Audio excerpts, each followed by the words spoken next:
familiar by the New Start, by the way, New Start is pretty much like N is for nutrition, E for exercise, W for water, A for air, R for rest, and then what else?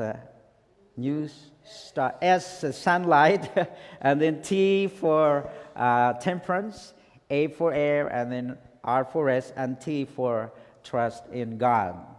So those are really, even those, and we just got to talking about it very briefly just now, that even those that does not believe or doesn't have any affiliation with any church believe that there's 6 best natural doctors out there, and the 6 out of the 8 that we normally present.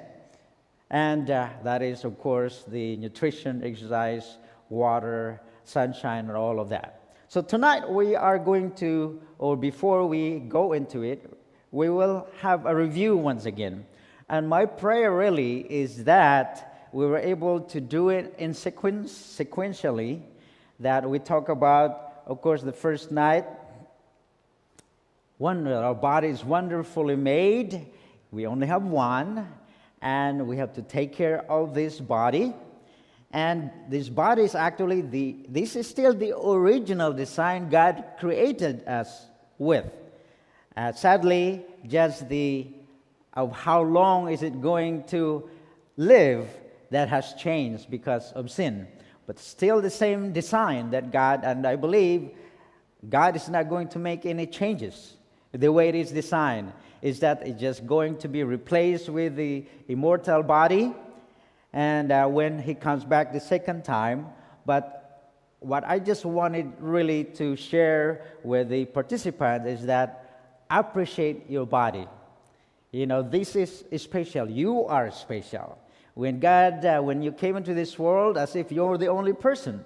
So take charge of your health.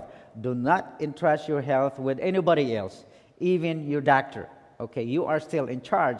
When you go to the hospital, you go there, you employ them to help you take care of your body, but you are in charge of your body.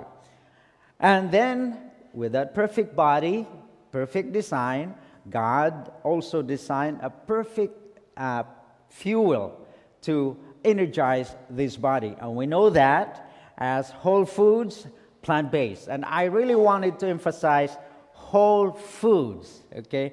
Whole foods, plant-based, all right? Because if you use vegetarianism, they still use products that are not plant-based.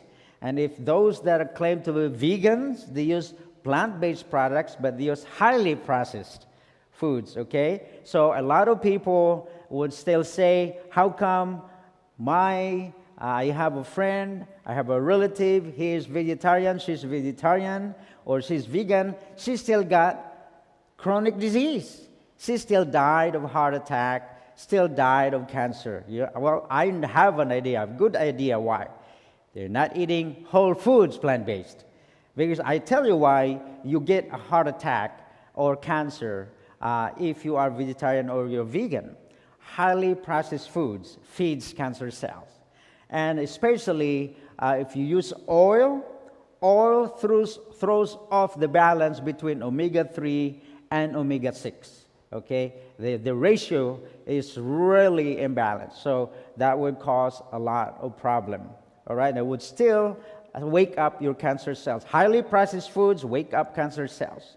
And of course, highly processed foods promote weight gain, which is the catalyst of so many chronic diseases. And then we talk about health suppressors. If we feed this perfect body with perfect fuel, if we avoid all these things that we talk about that suppresses health, we know what they are, and we know, like, of course, the smoking, alcohol, every time any component of plants that is extracted from the original, it becomes harmful for you. Okay? So God designed the food as a package. So foods right now would either comes with a bonus or a baggage. Okay? Like, for example, if you ate cake, all right, it is a baggage, meaning it's highly processed food. It will, all the food, the body doesn't recognize it. It will just store it as excess weight, and it will paralyze your blood vessels. Okay, in other words, what is a baggage? It will just slow you down, right?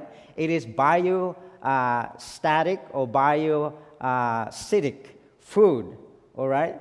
Whereas if you eat whole foods, plant-based diet, it has a bonus. What is the biggest bonus if you eat whole foods? Fiber, okay? The phytochemicals. That is the bonus when you eat whole foods. So that's why we need to avoid any health suppressors. It could be plant-based, but highly processed. It's bad for your body. Okay, it suppresses health. On the last session we talk about this being dis-ease. All right, our body, when we are healthy, when we are comfortable, we are at ease.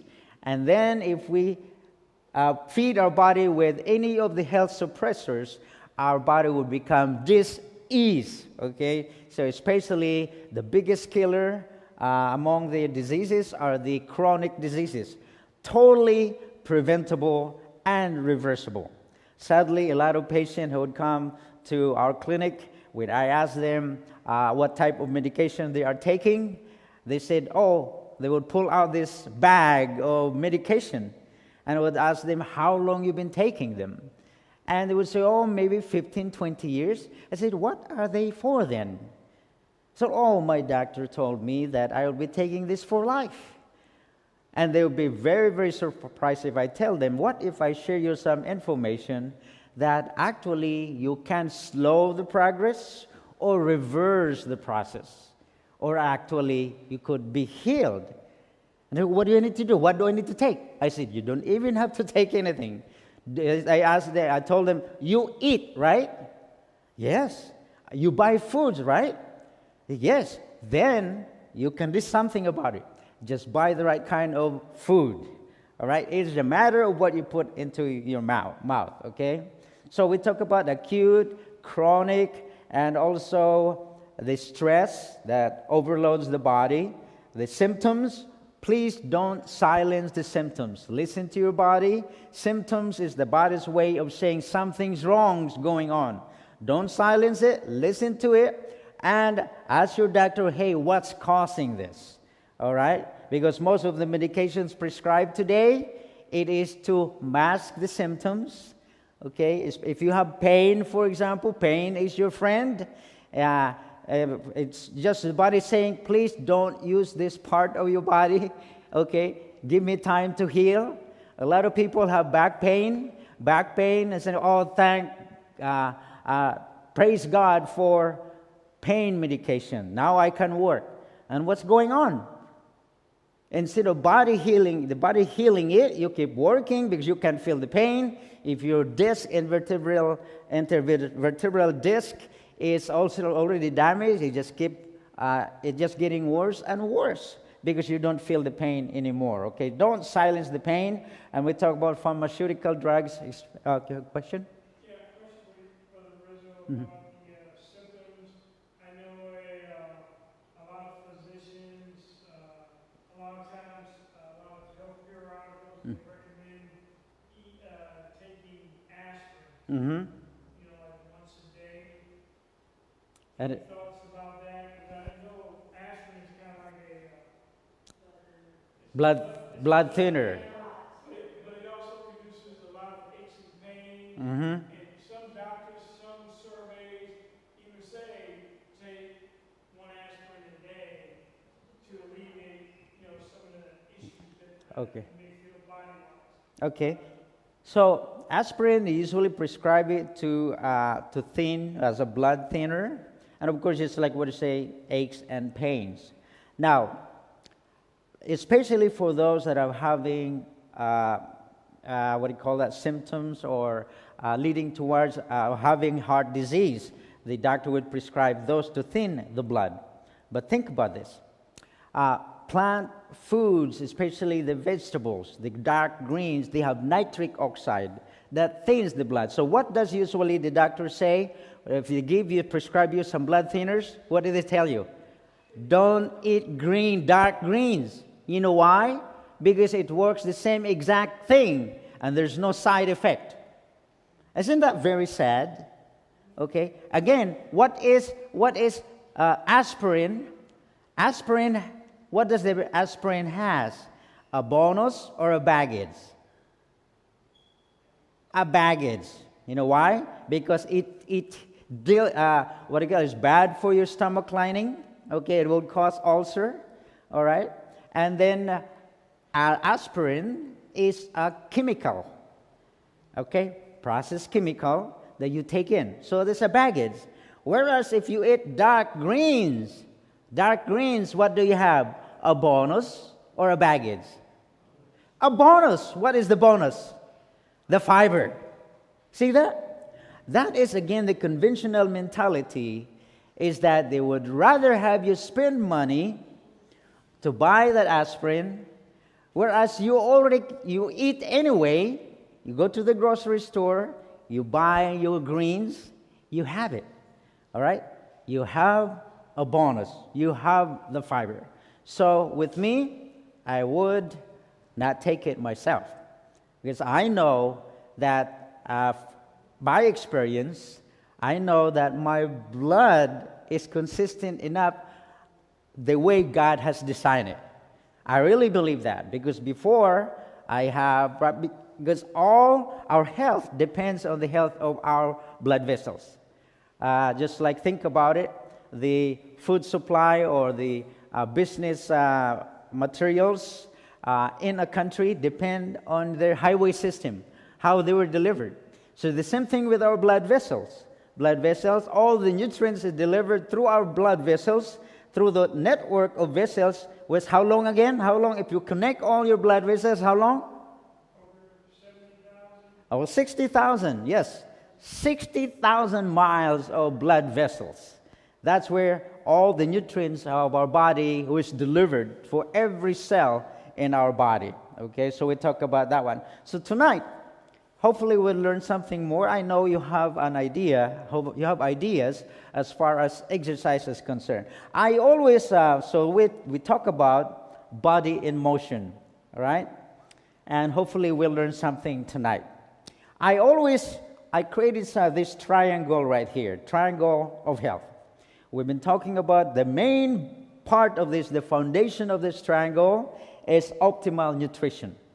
And then we have the exercise part and the rest part.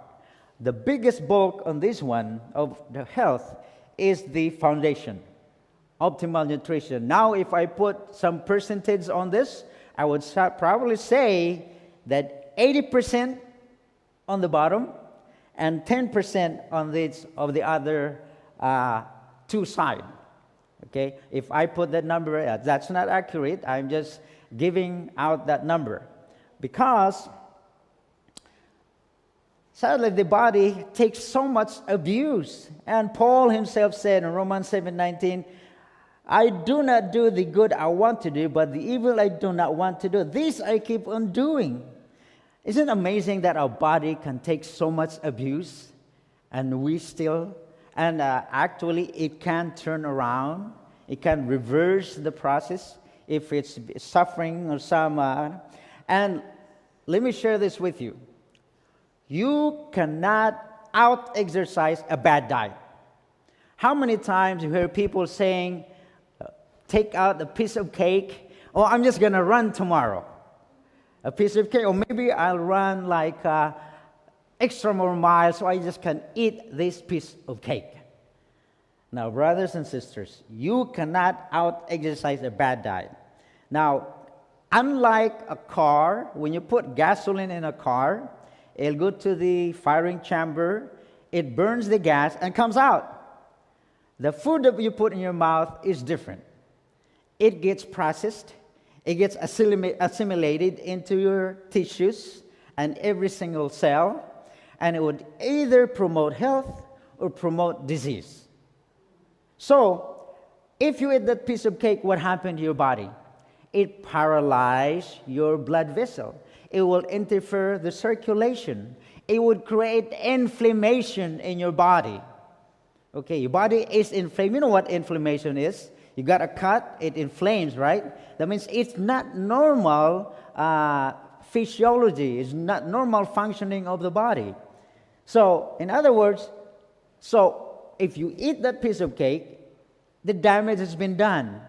And yes, it's nice that you run the next day. Now, what does that run do? It only burns calories. Yes, you burn fat, but what about the damage that's been done already? Okay? Because what happened is one meal of a wrong diet, it already does damage.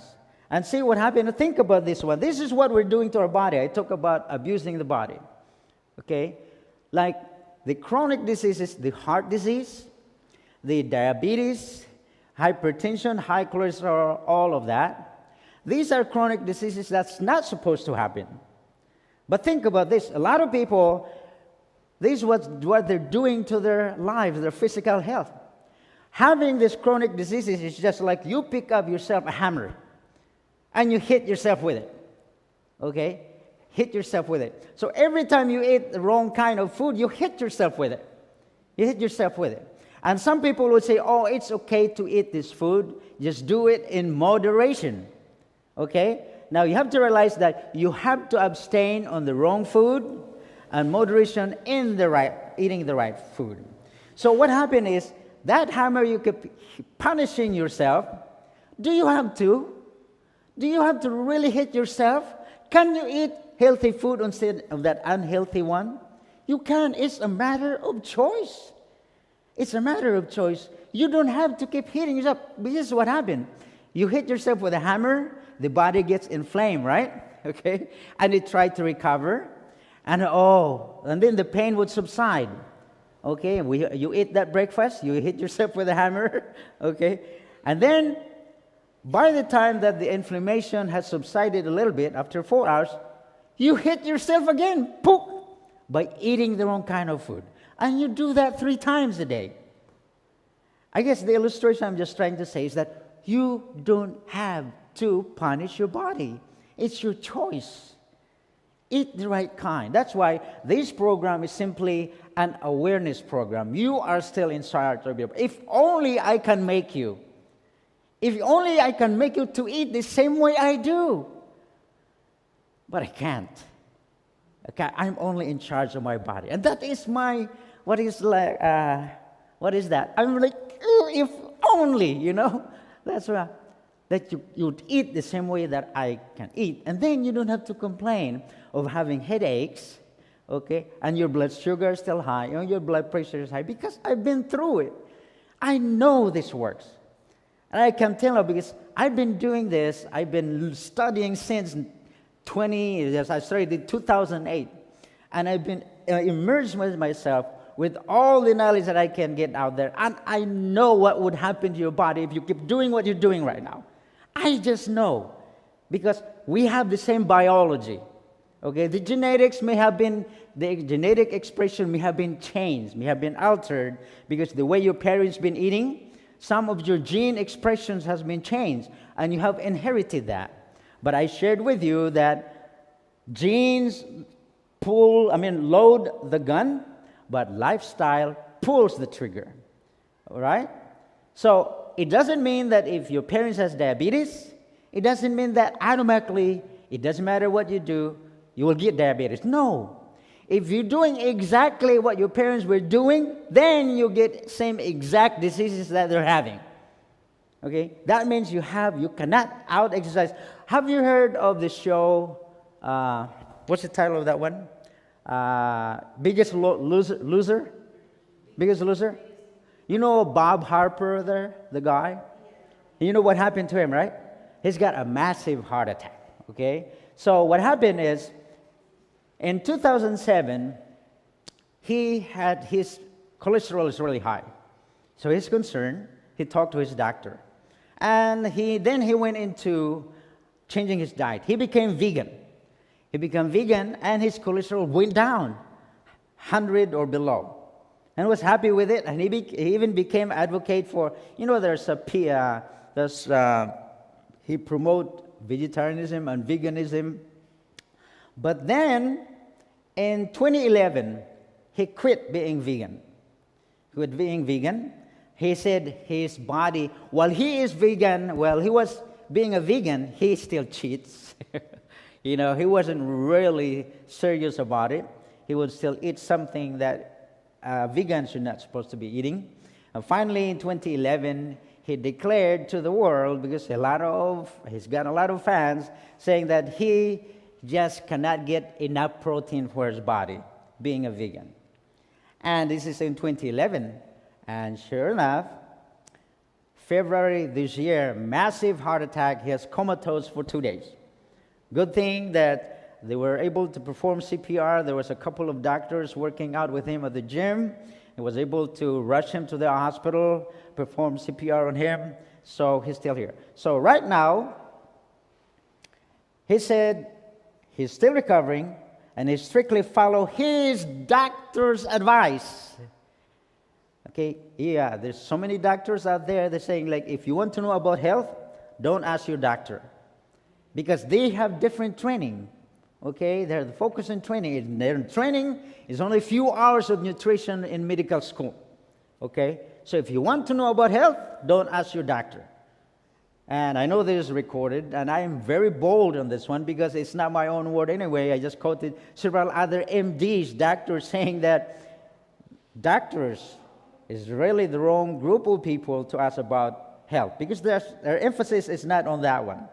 Okay, so he's still recovering, and he eats a lot of fish now because it is healthy, because of the omega-3. And guess what? The cholesterol on fish. Okay, and and he is very mad. He is saying right now, he is mad. The vegan group and the vegetarian group making comments saying, "You're gonna have a heart attack again." And he's mad. He's saying, "Please unfollow me. Mind your own business. I do yours, whatever, and I'll do mine." So he believes in what his doctor is saying. And guess what? If you keep doing what he's doing, just like what I said, I know exactly what would happen to you. Because if you're just focusing on the symptoms, not on the cause, you will get that thing over and over again until your body says it's enough. And that's it for you. Okay, so you cannot. And right here, if you do exercise, think about it. 70% diet and 30% gym. Okay, abs are made in the kitchen. And there is a study, I just forgot to include a video there. An Olympic athlete who eats meat, as far as health is concerned, nothing compared to a vegan who is sedentary. They have proven it. Okay? So you can exercise thousands of hours at the gym, and your health is not as close to a sedentary vegan who don't even run. Okay? And of course, tonight we're encouraging you need to exercise because there's so many benefits on exercise. But 30% gym, 70% diet, that is if you are thinking of losing weight. But as far as, again, and a lot of people would say they go to the gym a lot, they look nice, they look fit, but being fit doesn't mean health.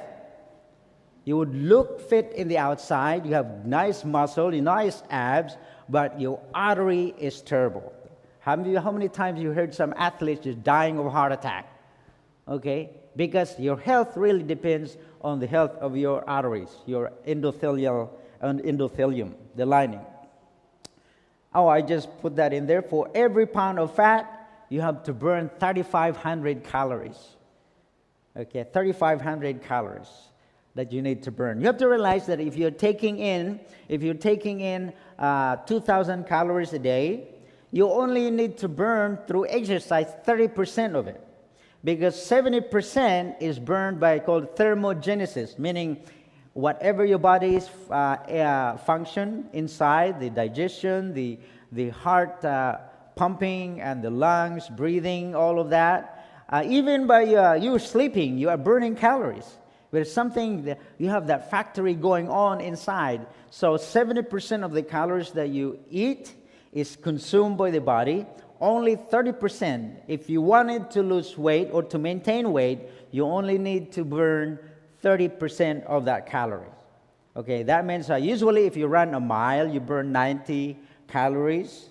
Okay, 90 calories. And we'll talk more about how much, these are just calories burned per hour based on intensity. Remember now that exercise, let me go back here. Oh, we'll just go to this one. Sitting at your desk for 6 hours a day increases the risk of cancer and diabetes. And we'll find out why. So that's why it's good that if you work in an office that involves a lot of sitting, you need to get up every 20 minutes. Just stretch your legs. And have you seen some office right now, some companies promoting that instead of sitting down on the computer, people are standing now? Okay, so walk around. So every 20 minutes, just try to get up.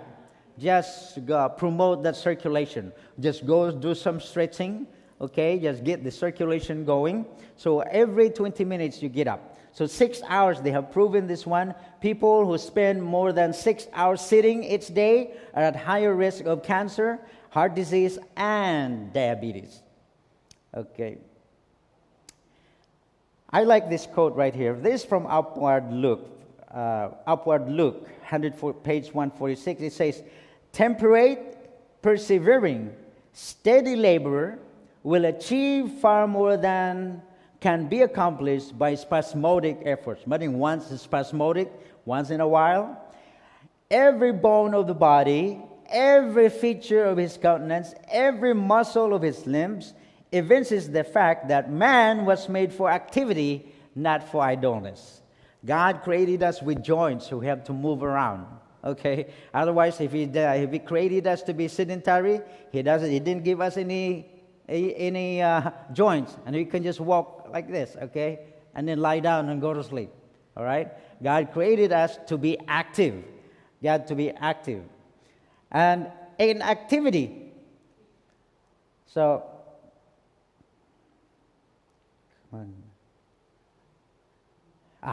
It skips. Anyway, inactivity promotes coronary heart disease, diabetes, hypertension, osteoporosis, and obesity. Inactivity meaning you just don't exercise.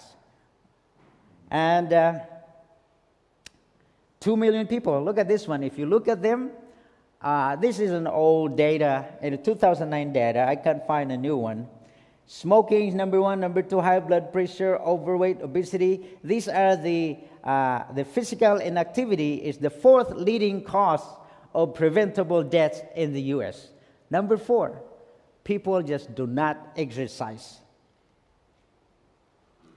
So aerobic exercise, the dietary guidelines for Americans, 30 to 60 minutes of moderate physical activity per day to prevent weight gain. That is, if you want to just maintain your weight, 30 to 60 minutes of moderate exercise.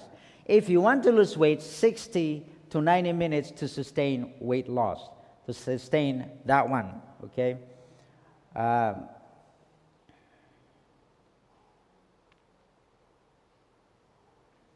Boy, I'm pressing this really fast, sorry.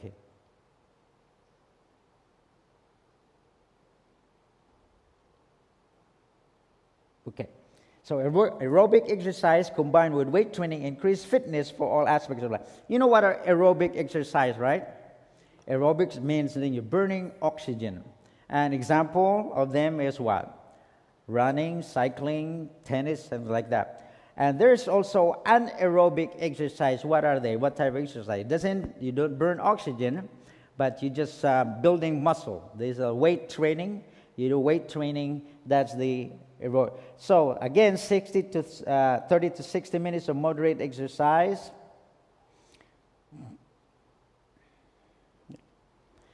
It is also an effective therapy along with nutrition care and weight management in the control of hypertension, diabetes, cancerous, and elevated lipids.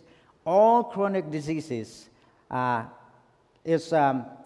be effectively managed along with proper nutrition and exercise.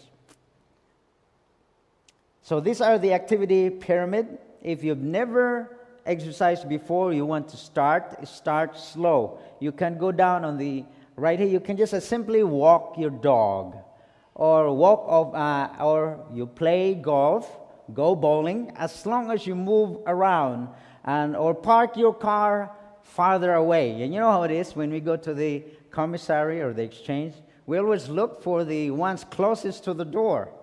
No, if you want to engage in some, even as short as 6 minutes of moving around, it benefits the body.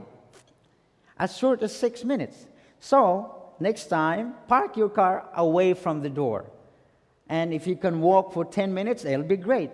And even what you can even do, if you have no other time, is that you park your car so far away and don't go directly to the commissary. You can walk around the perimeter of the parking lot before you go in. Now, the idea again is just to stretch. You keep, when you start moving around, your body starts to get warm. Okay, you are burning calorie that way. Plus, you are. We'll talk more about it, about the lymphatic system. And this is some of the activities. This is from my textbook. Sleeping, you can burn 63 calories by just sleeping. So every time whatever it is that you do, you burn calories. Running, of course, you would burn 875 calories if you run fast, that 8-minute mile. But if you just jog 12-minute mile, that at least 90 calories per mile. Okay, so I would run, this average was 3 miles a day, and if at lunchtime, I only have 30-minute lunchtime, but at least I can run 3 miles, or 2 miles, at least 2 miles, and that would be my aerobic, and plus I'm on my feet at work anyway.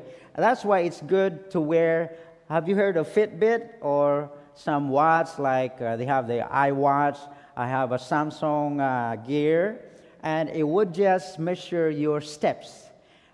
For you, our goal should be to accumulate 10,000 steps per day.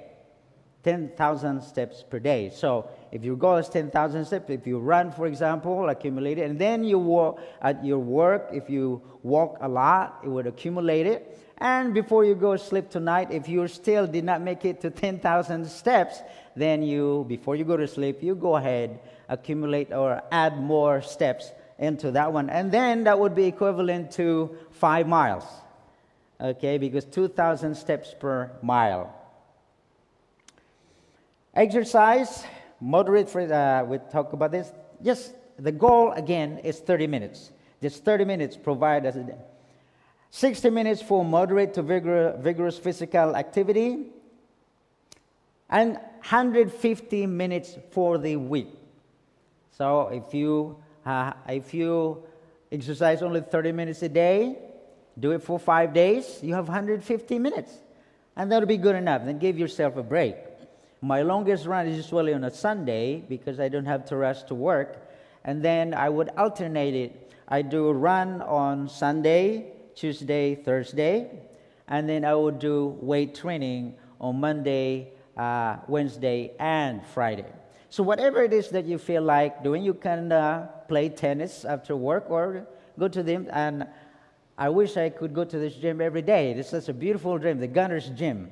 All right, I've been going there since I got here, and I usually wake up early in the morning anyway because of my jet lag, so I go there early.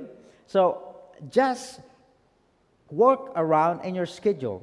If you cannot do 30 minutes at one time, you can do 10 minutes in the morning, 10 minutes at lunchtime, and 10 minutes at night. At least you have your 30 minutes for that day. Just move around. Just get the circulation going. Children, you need to encourage them to move around and play. Don't allow them to just play with their iPad or whatever, their phone, or watch TV. At least 60 minutes a day for your children. Encourage them to be on their feet. We know this one, aerobic exercise, heart muscle function. Exercise, especially aerobic conditioning, strengthens the heart, enabling it to pump more blood per beat, increasing its aerobic capacity. Remember now, again, the oxygen is delivered throughout our body, but for every heartbeat. And I shared with you that for the blood to leave the heart and to come back again, it's really fast. All right, so if the more blood pumping and delivered, new oxygen, fresh oxygenated blood is delivered, more nutrients is sent to your cells. Okay, the better. Right, so you need to keep your heart pumping. The cholesterol level, it will raise the HDL, the good cholesterol, and it will lower the bad cholesterol. Because this is what happened.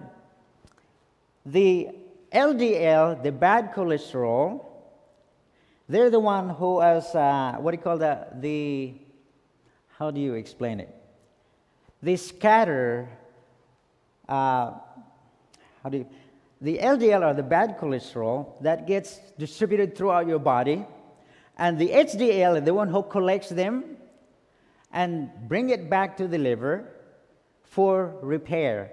And by you exercising, more LDL is being collected and returned to the liver, metabolized again or synthesized, and then it would turn into good cholesterol.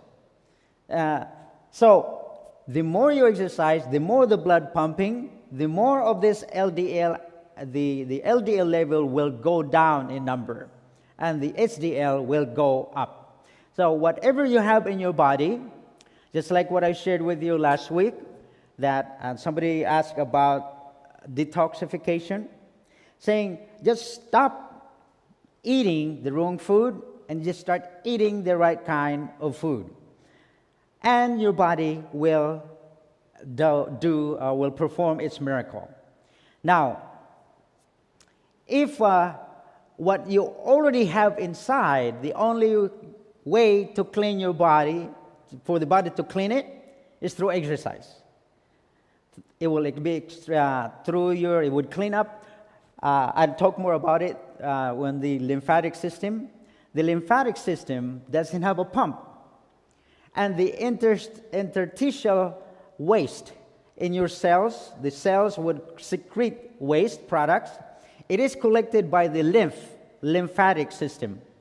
And it only gets circulated.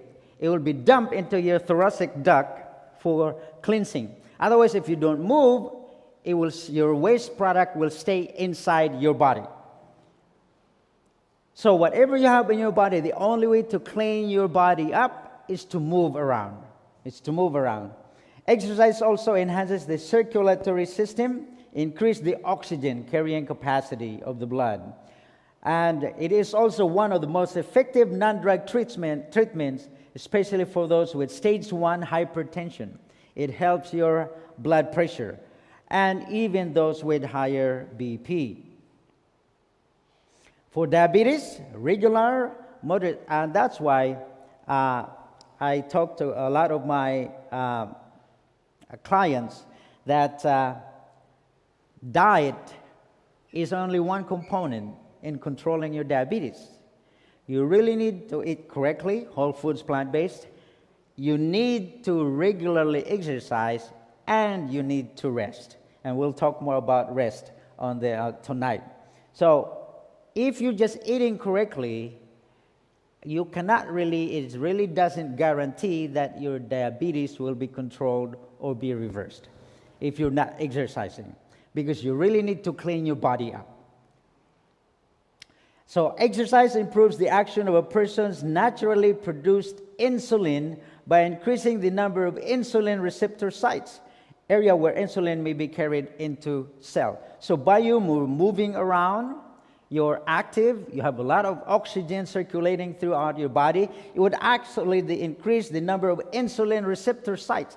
You know how insulin works, right? There's this cell.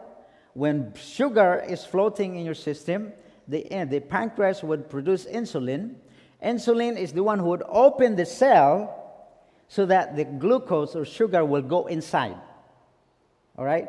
And there's several, inside the cell, there's several areas, there's called receptor, where the insulin, just like a keyhole, the insulin is the key. What happens is if you exercise a lot, because if you don't exercise, your cell is encircled, the membrane. If you have too much fat, just like think about the keyhole, put a gum on it, and you put the key, what would happen? Will it work? No. If you have too much fat encircling your cell, the insulin cannot open it so that the sugar can go inside so that the body can use.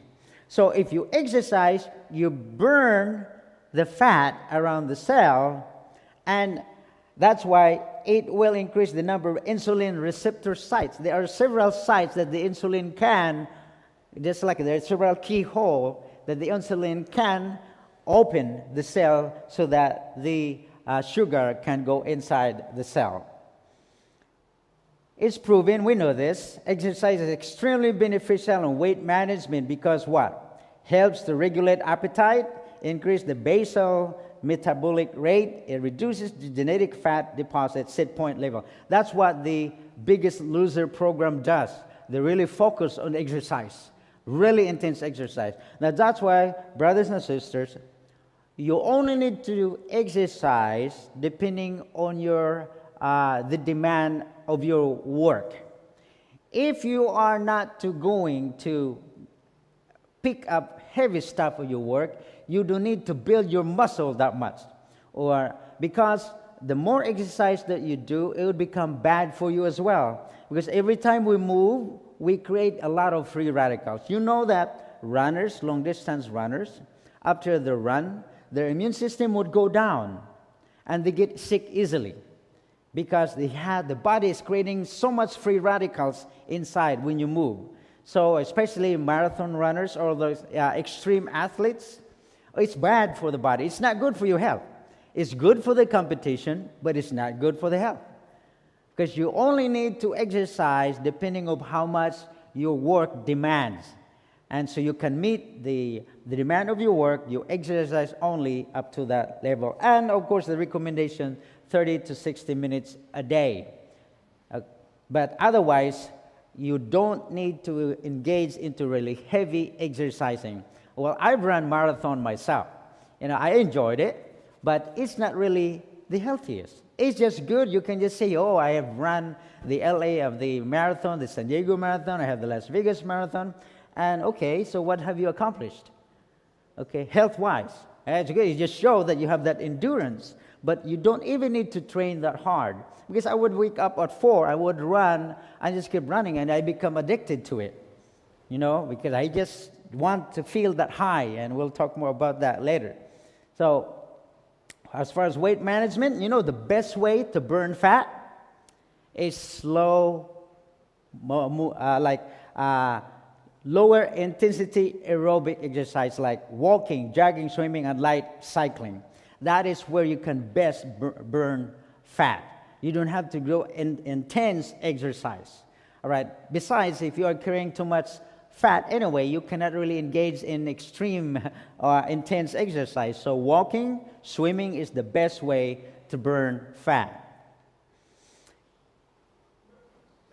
Yes. You said walking is a good exercise. Do you get depression even among our members or faith that a lot of us do walking, just walking, or do a lot of us are sedentary based on what you know? Well, any type of walking that you do, either from your desk to the bathroom or whatever, it helps.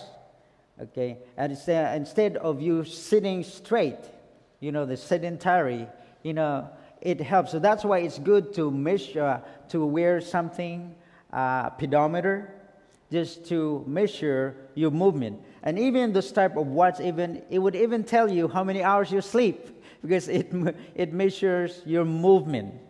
So every time you move, it helps the body to just squeeze that lymphatic lymph waste in there.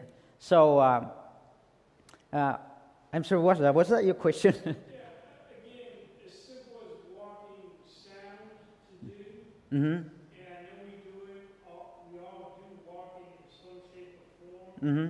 but to be very deliberate, to get the amount of time in, if you're talking about this 50 or 60 minutes that we should be ideally doing each day, how good of a job do we actually do with that? I mean, we know this, but how well are we in to put it into practice?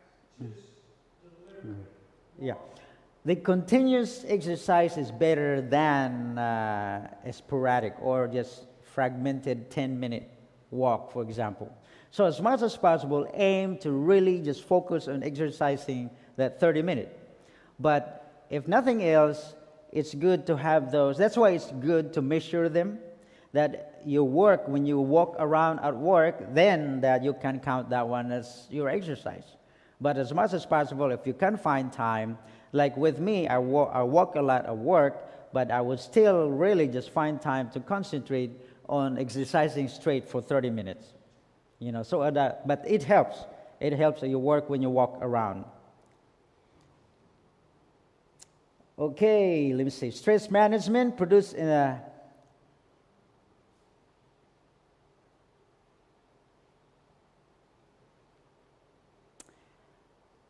So exercise helps reduce stress-related eating. It also provides a physical outlet for working off hormonal physiologic effects of catecholamines and corticoid hormones. Catecholamines are like stress hormones that if you're stressed, it floats around in your system and it would become, it's bad for your health. So it's good if you exercise, it would work off the catecholamines that's floating in your system if you are stressed. So the best way, just for example, if you're stressed at work, just take a break.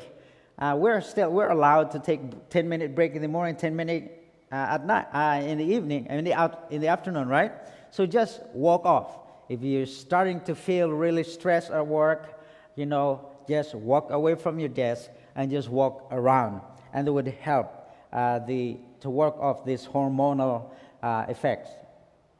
So this is produced by stress and help reduce major risk factor in development of chronic diseases.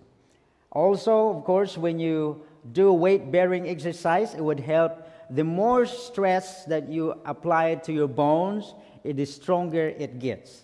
So that's why those people that exercise a lot have less fractures, less incidence of fractures, because the more, especially weight training, it would strengthen your bone. So also, exercise stimulates the production of brain opiates called endorphins.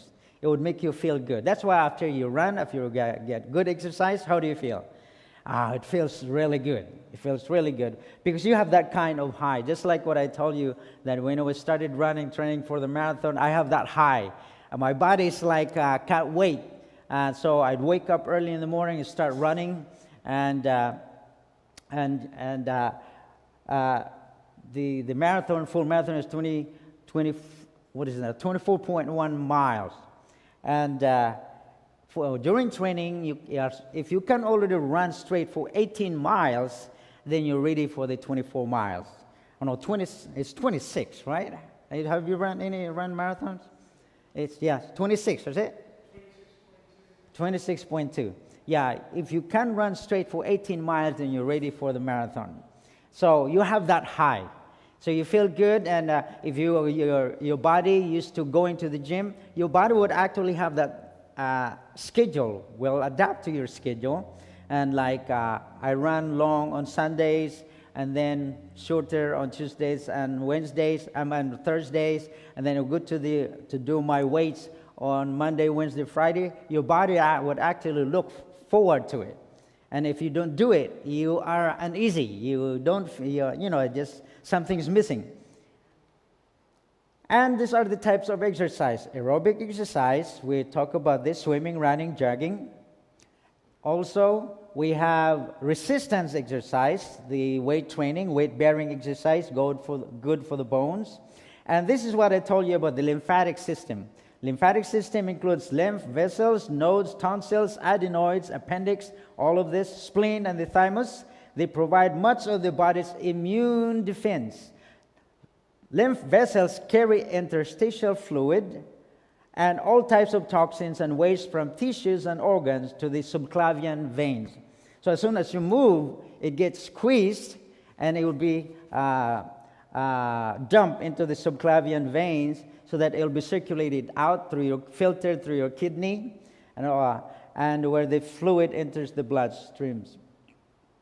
So lymph flow is not only necessary for health, it may also be a factor alleviating numerous health conditions, including allergies, eczema, and other skin conditions, infections, chronic sinusitis, inflammation, and edema. So what I like to say is that exercise, the best benefit of exercise is, of course, it would strengthen your muscle and helps your circulation. But the biggest benefit really is detoxification because of the lymphatic system. Because you are dumping these waste products. Because if you don't exercise, that waste is just sitting there. That's why if you're sick, what would happen? Your lymph nodes will swell. Okay, because you have all this waste product is still retained inside. So I would always that's why I'm promoting it, that exercise is the number of benefit of exercise is detoxification. It detoxifies the body. And we talk about it. The lymphatic system doesn't have a pump, so it relies on our movement. So right now, while I'm moving around, that helps my lymphatic system to dump all those waste products into my subclavian veins. And the best way, by breathing, even the breathing exercise, it helps your lymphatic system. And the best form of exercise for your lymph is rebounding. You know those trampoline? So if nothing else at work, for example, if you can't do anything, just go or do jumping jacks, and that will be good for your lymphatic system. Jumping or jogging on a mini trampoline. Tidbits. Carbs is necessary to replenish the body's fuel sources. That's why before you run marathon, you carbo loading. You load carbohydrates. You need carbohydrates to replenish the body's fuel source. Protein contributes little to total energy production for exercise. So you need carbohydrates. And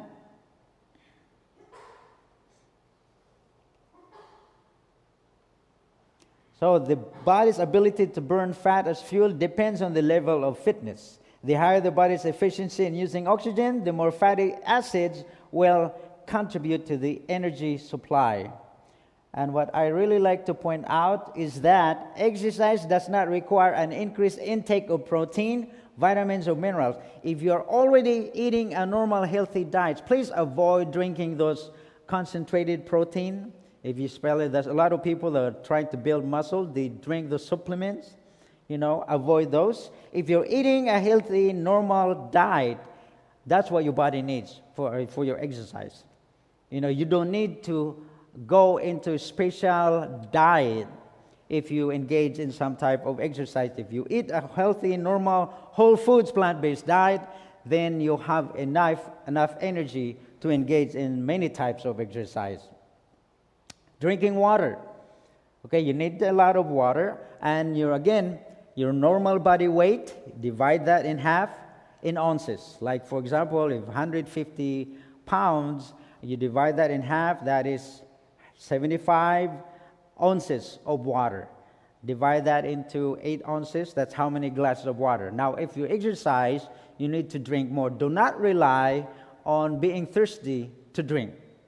Drink regularly. Drink regularly. Cold water taken in small amounts, frequent amounts is the best way to prevent dehydration. In most cases, electrolytes lost in sweat are replaced by continuing diet of adequate quality and quantity. Again, if you're eating, do not use any sports drinks. Again, in those sports drinks, it actually delays the hydration process.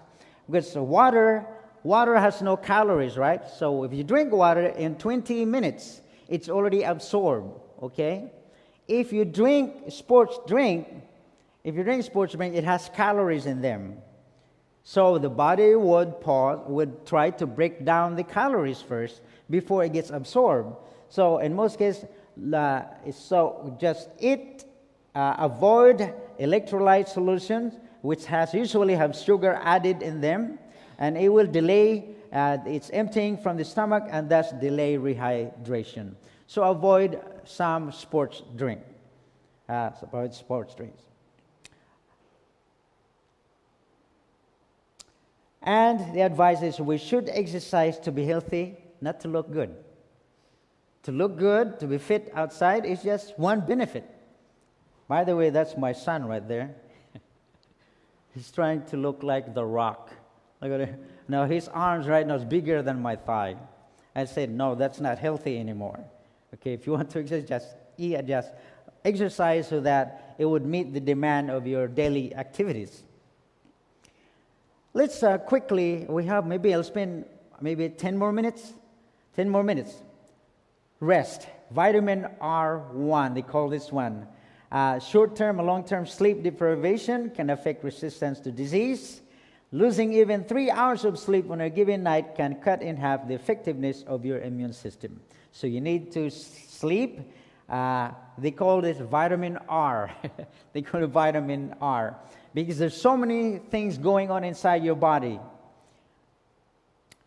Growth hormone requires sleep for optimal release. That's why the younger the kids, they need to sleep from 10 to 12 hours because they are growing. They need that growth hormone. Now, adults, do we still have growth hormones? We actually still do. They're used for repair. Okay, so we need sleep, and our body would only produce that if you sleep. Chronic fatigue, heart disease, heart-related deaths, and stomach and intestinal problem is due to lack of sleep. Dr. Baldwin, this is a research doctor, asserted that a 7-day rhythm is a normal built-in feature of our physiology. And this is very interesting. Listen to this one. So it's that our body has that rhythm that every 7 days needs to have rest. And it said, for example, a person who had surgery or like organ, that post-surgical swelling increases on the 7th and 14th day. So it's 7-day cycle. And organ transplant rejection more likely to occur on the 7th and 14th day after surgery. Isn't that interesting? Okay, and it said, keep our weekly rhythms synchronized by pausing 1 day in 7 for a time of rest. And it must come at the same time each week. Now, is there somewhere that said that we should pause every 7 days? This is science now, but they have studied. Now, it is not sufficient to get 1 day in 7 off. It is optimal to get a specific day and 7 off on a regular basis. This is awesome. And so the Bible is saying this all along. On the 7th day, God ended his work, which he had made, and he rested on the 7th day. Okay, he rested on the 7th from all his work, which he had made. So we lost this one here. So he blessed that 7th day, and I thank God, and I praise God that as a Seventh-day Adventist, we've been doing this. Even science has finally caught up to what God has already designed. That every 7th day we have that rest. Outdoor recreation activities provide mental break from routine. We need that as well. That's along with vitamin R. Meditation and prayer provide a form of rest that has been practiced for centuries. Now, tomorrow we will talk about intangibles, which include prayer. And I really believe that if we acknowledge that we have that perfect body, we are now knowledgeable about the perfect fuel that we put into it. If we avoid all of those health suppressors, all right, and then we will not succumb to diseases.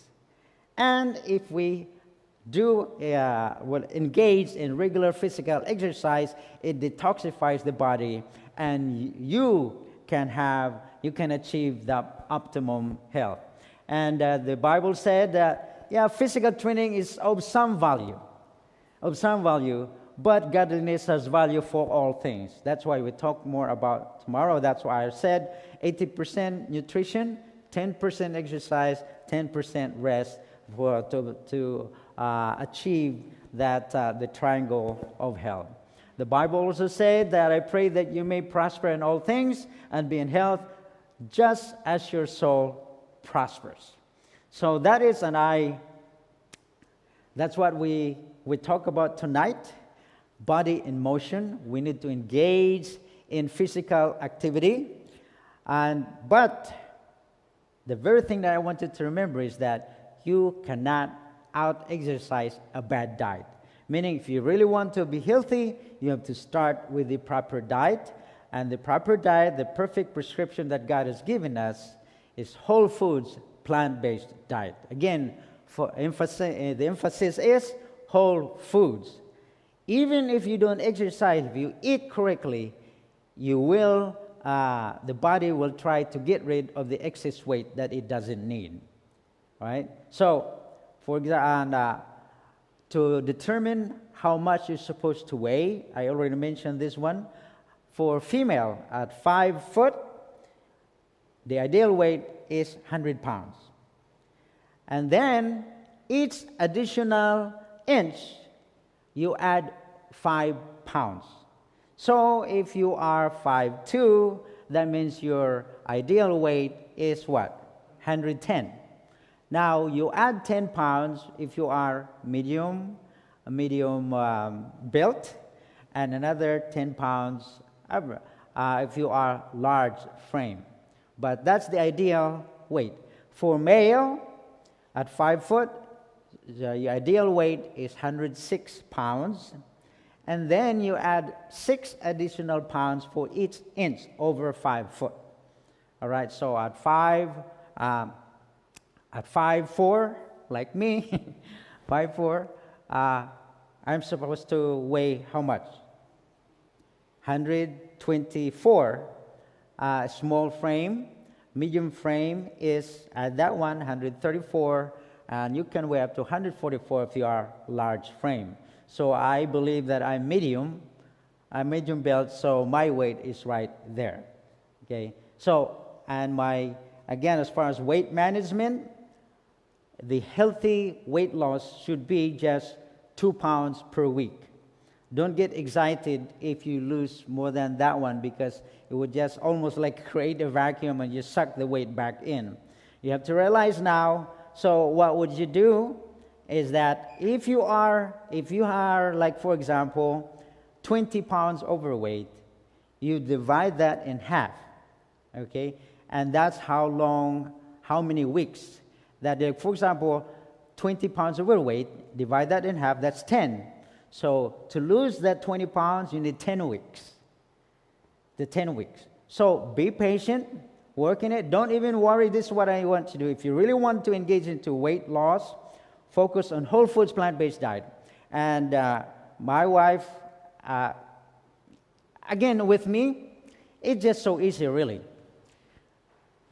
Whole foods, plant-based diet, 5 different colors, 5 varieties. Don't spend too much cooking. 80% raw, 20% cooked. All right, that's as easy as that one. Because a lot of people are so concerned about recipes. Recipe is good. You create recipes with friends, but this is what you do. Whatever it is that your favorite food right now, you can start just taking out the meat or animal products out of it and replace it. We talk about the substitute meat, initially transition food.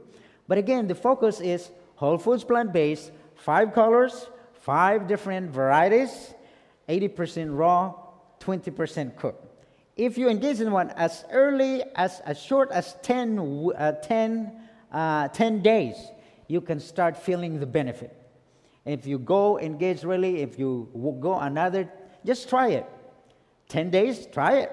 Whole foods, plant-based diet, mostly raw.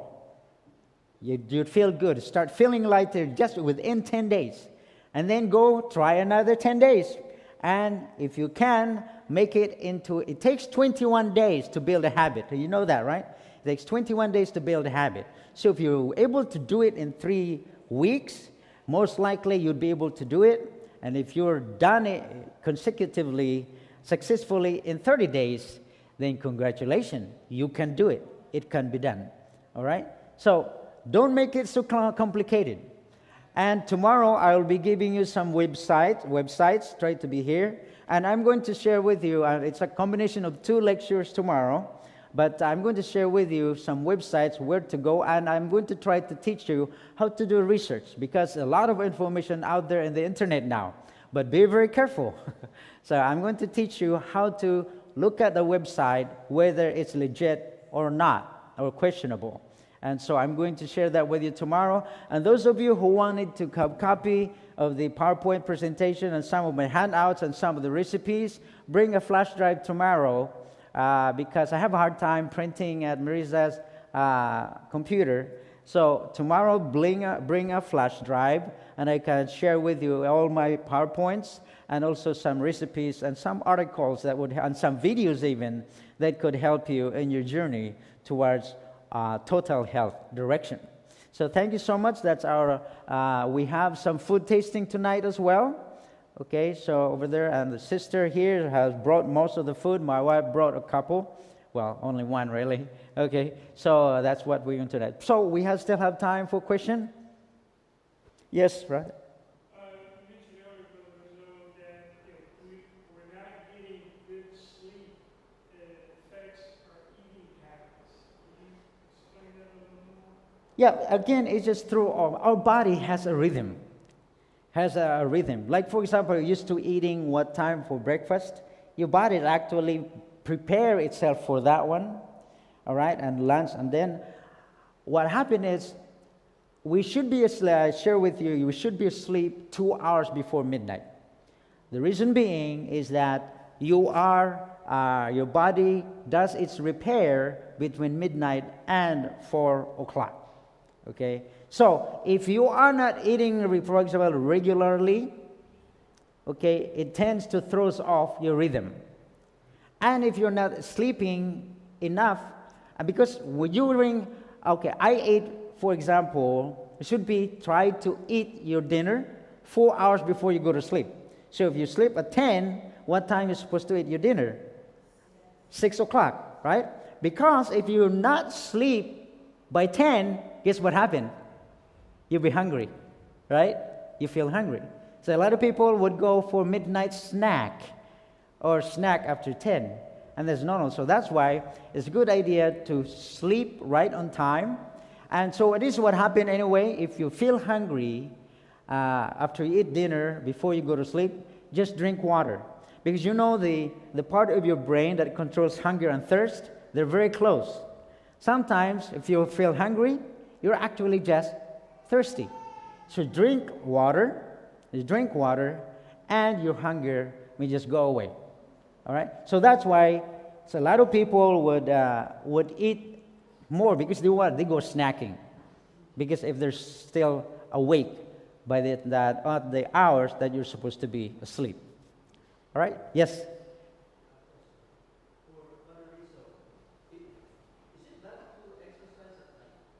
At night? You can, this is what happened. Exercise at least 2 hours before you go to sleep. No shorter. Because what happened is you have that, and your endorphin is circulating. Your body is still excited, so you cannot go to sleep. So you can, as long as you exercise 2 hours before you go to sleep. 2 to 4 hours before you go to sleep. So that means if you're planning to sleep at 10 o'clock, try running before 8 o'clock or something like that, So, but you can exercise any time that you have time, right? And a lot of people would say, early morning is the best one because you wanted to wake your body up. But exercising any time is a good time. Whatever it is, that good time for you, But it's not bad to exercise as long as it's 2 hours before you go to sleep, so that your body will come down Because if you have a lot of that endorphin, that energy floating in your system, you cannot go to sleep. It would affect your sleep. Okay. Any other questions? Exercise, you can exercise before eat or after eat. Can you? Yeah, you can exercise. I would prefer to exercise in an empty stomach. Yes, because you have to realize, let me ask you this.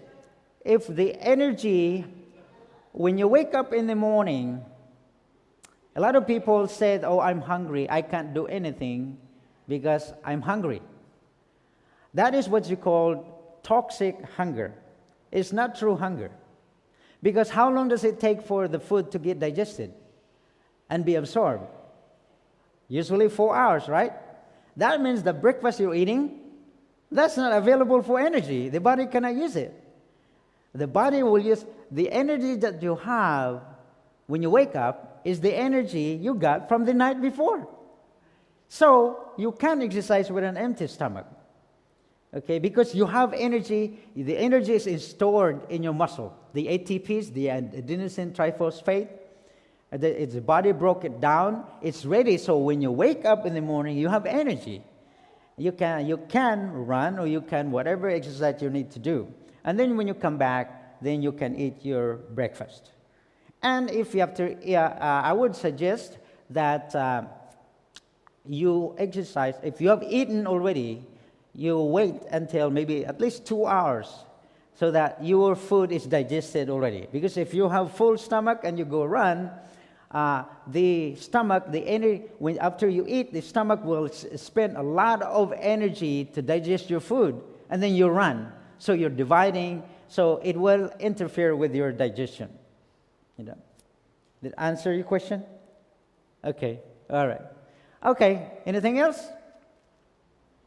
Thank you so much. So tomorrow, bring a flash drive. If you don't have any, you can just get it from Brother Marco or whoever other will bring a flash drive. So you can have the PowerPoints, the recipes, and the handouts that I actually have, and you can just have it. Just good information that would help you in your journey towards total health direction. Thank you. Just a reminder, Brother Rico, to point out, we do have food tasting in the fellowship hall over there, and also we still have free literature out there for personal reading, or if you want to share it with friends and family, feel free to take it with you. At this time,